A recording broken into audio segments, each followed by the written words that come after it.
இந்த அழகாக நம்ம சீவிட்டு பஜ்ஜி சைஸில்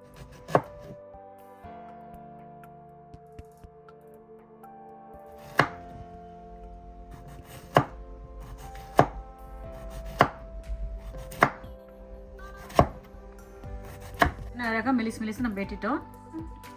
சொரக்காயில் நம்ம இன்னைக்கு பஜ்ஜி செய்ய போகிறோம். சின்ன சின்ன மெலிசு நான் சொரக்காயை அழகாக எடுத்து வெட்டி வச்சுக்கிறேன். நம்ம இதில் இப்போ பஜ்ஜி செய்ய போகிறோம். செய்யலாமா? திட்டமாக உப்பு சேர்த்துக்கிறோம், 1/4 ஸ்பூன் மஞ்சள் சேர்த்துக்கிறோம், ஒரு 1/2 ஸ்பூன் மிளகாய் தூள் சேர்த்துக்கிறோம், 1/2 ஸ்பூன் கரம் மசாலா தூள் சேர்த்துக்கிறோம், பெருங்காயத்தூள் சேர்த்துக்கிறோம். திட்டமாக இதில் தண்ணி சேர்த்துக்கிறோம். நம்ம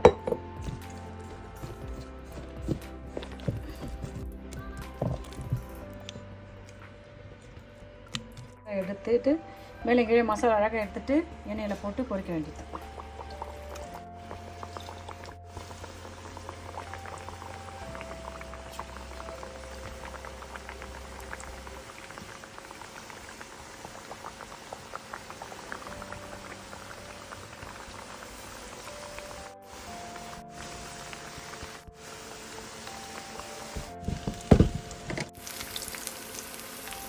அப்படி திருப்பி போடலாமா? பாருங்கள், பஜ்ஜி என்ன அழகாக ஊற்றி வருது.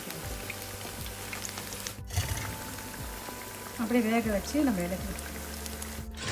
அப்படியே பஜ்ஜியை திருப்பி போட்டுட்டு அழகாக எடுக்கலாம். என்ன சூப்பரான சுவையான ஆரோக்கியமான சொரக்காய் பஜ்ஜி ரெடி. இந்த மாடலில் செஞ்சு கொடுத்தா எல்லாரும் சாப்பிடுவாங்க விரும்பி.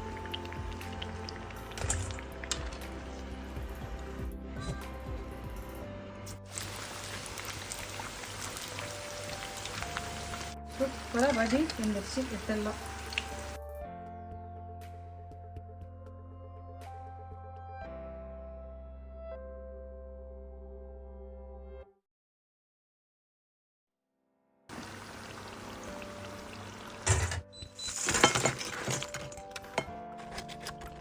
பாருங்க, சொரக்காயில் செஞ்ச பஜ்ஜி ரெடி. சும்மா அப்படியே லேசாக அப்படியே கொஞ்சோண்டு கொத்தமல்லி தழை தூவிக்கலாம்.